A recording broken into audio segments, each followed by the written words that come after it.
Hello friends, મારી YouTube channel કલ્પના home કિચનમાં આપનું સ્વાગત છે। આજે હું તમારી સાથે શેર કરીશ બટેટાની વેફર। બટેટાની વેફર બનાવવા માટે આપણે સૌપ્રથમ બટેટાને છોલી લઈશું। એની છાલ આપણે કાઢી લેવાની છે। છાલ બરાબર કાઢી અને એને આપણે ધોઈ લઈશું। બટેટાને ધોઈ અને આવી રીતે સાફ કરી લેવાના। હવે આપણે એક બાઉલમાં પાણી લઈશું। આ પાણીમાં જ આપણે વેફર પાડવાની છે કે જેનાથી કાળી ના પડે। અને બટેટા પણ આવા મોટી સાઈઝના લેવાના કે જેનાથી એની ચિપ્સ મોટી સાઈઝની બી થાય। આવી રીતે બધી જ વેફર આપણે પાણીમાં પાડી લેવાની છે। આવી રીતે એની બધી ચિપ્સ થઈ જાય એટલે આપણે આગળની જે પ્રોસેસ કરીશું કે આપણે કેવી રીતે આ વેફર બનાવવાની। તમે એન્ડ સુધી આ વિડીયો જોતા રહેજો। આવી રીતે બટાકા બધા જ આપણે ચિપ્સ પાડી અને પાણીમાં ધોઈ લેવાના।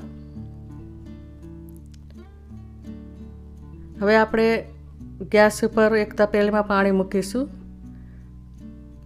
એમાં આપણે ફટકડી ઉમેરીશું 2 નાના ટુકડા। આ ગરમ પાણીમાં આપણે આ વેફર બધી જ અંદર ઉમેરવાની અને 10 મિનિટ સુધી આપણે આના અંદર આ વેફર ગરમ પાણીમાં ઉકાળવાની છે।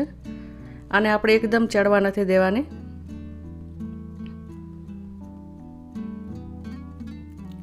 આવી રીતે ગરમ પાણીમાં આપણે એને ઉકાળી લેવાની છે કે જેનાથી અધ કચરી ચડી જાય।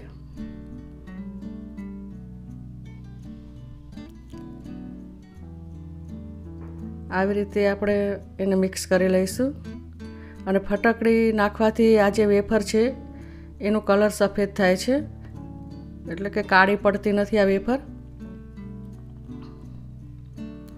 આવી રીતે આપણે મિક્સ કરી લેવાની।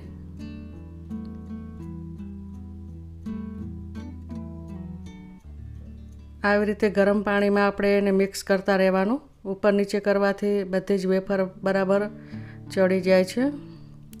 હવે આપણે બરફ લઈશું। આ બરફનો ટુકડો છે। જો આપણે કટિંગ કરીને લેવો હોય તો બરફ કટિંગ કરી લેવાનો, પણ મેં આખો ટુકડો જ લીધો છે। આ ગરમ વેફર નાખવાથી ઓગળી જશે। જો તમારે ડાયરેક્ટ આવી રીતે ગરમ પાણીમાંથી કાઢીને તમે સૂકવીને વેફર બનાવી શકો છો કે જેને તમે લાંબા સમય સુધી સ્ટોર કરી શકો છો, પણ હું અત્યારે તળવાની હોવાથી બરફમાં ના ઉમેરીશ અને બરફમાં રહેવાથી આ વેફર સરસ બને છે। આવી રીતે બધી જ વેફર હું આ બરફમાં કાઢી લઈશ।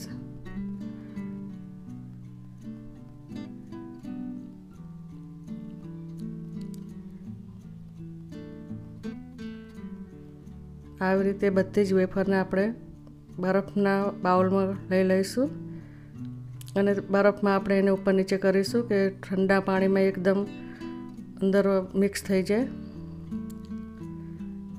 અને આ વેફરને એકદમ ઠંડી કરી લેવાની। હવે આપણે એક કોટનના કપડામાં આવી રીતે વેફરને સૂકવી દઈશું। જો તમારે સૂકવવી ના હોય તો કોટનના કપડાથી બધી જ વેફરને લૂછી નાખવાની। એનું જે પાણી છે બધું લૂછી લેવાનું। હવે આપણે તેલમાં આ વેફરને તળીશું। આ વેફર એક જ અંદર ઉમેરવાની છે કે એક બીજા ઉપર ચોંટી ના જાય, એવી રીતે અલગ અલગ જ એક પીસ ઉમેરવાનો અને આને મીડિયમ ગેસથી તળવાની છે। 6-7 મિનિટનો ટાઈમ લાગે છે તળાતા। અને જો તમારે મીઠું નાખવું હોય તો પાણી જ્યારે આપણે ગરમ કરીએ એના અંદર જ મીઠું નાખવાનું। મેં મીઠું નથી નાખેલું, મોળી બનાવેલી છે કે આપણે વ્રત કે ઉપવાસમાં ખાઈ શકીએ। આવી રીતે એને મીડિયમ ગેસમાં તળી લેવાની। આ વેફર એકદમ કડક અને સરસ બને છે અને એનો કલર પણ સારો આવે છે। આવી રીતે એને ઉપર નીચે કરી દેવાની તાવેતાથી કે બધી જ સાઈડથી બરાબર ચડી જાય।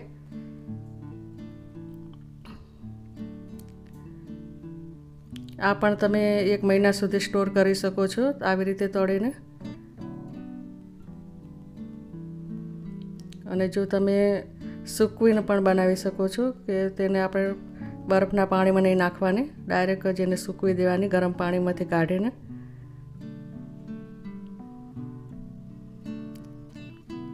આવી રીતે આ વેફરને તળવાની.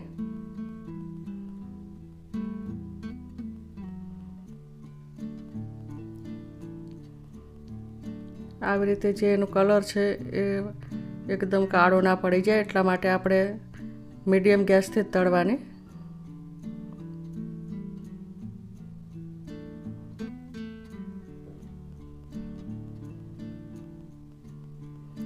આ મેં 500 ગ્રામ બટાકાની બનાવી છે. જો તમે વધારે પણ બનાવી શકો છો આવી રીતે.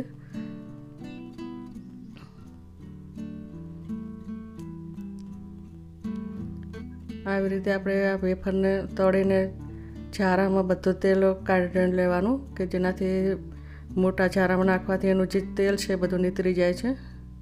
હવે આપણે ફરી બીજી વેફરને પણ તળી લઈશું.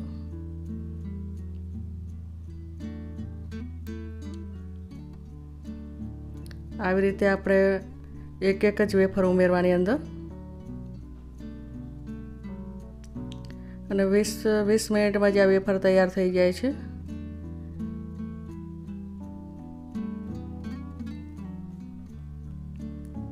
જો તમારે તરત જ વેફર બનાવીને ખાવી હોય તો આનો જે ટાઈમ છે 20 મિનિટ લાગે છે. અને 6-7 મિનિટ તળવામાં જે લાગે છે.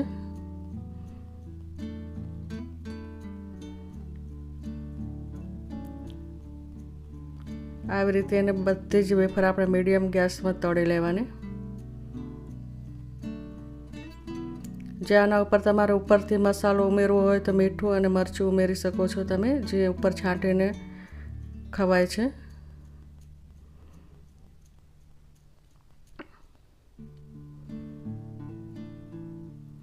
અને જો ઉપવાસ હોય તો મોળી પણ ખવાય છે. આ ઉપવાસ માટે આનો ઉપયોગ વધારે થાય છે. આવી રીતે આપણે આ ઝારામાં કાઢી લઈશું. એનું જે તેલ છે આપણે બધું નિતારી લેવાનું.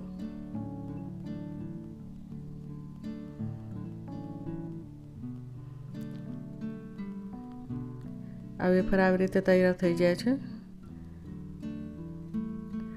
આનો જે કલર છે એ પણ સરસ આવે છે અને એકદમ તરત જ એનો ભૂકો થઈ જાય છે હાથમાં લેવાથી. તો ફ્રેન્ડ, અમારી રેસીપી પસંદ આવી હોય તો શેર કરજો, સબસ્ક્રાઈબ કરજો અને હવે મળીશું આપણે બીજી રેસીપીમાં. ત્યાં સુધી બાય.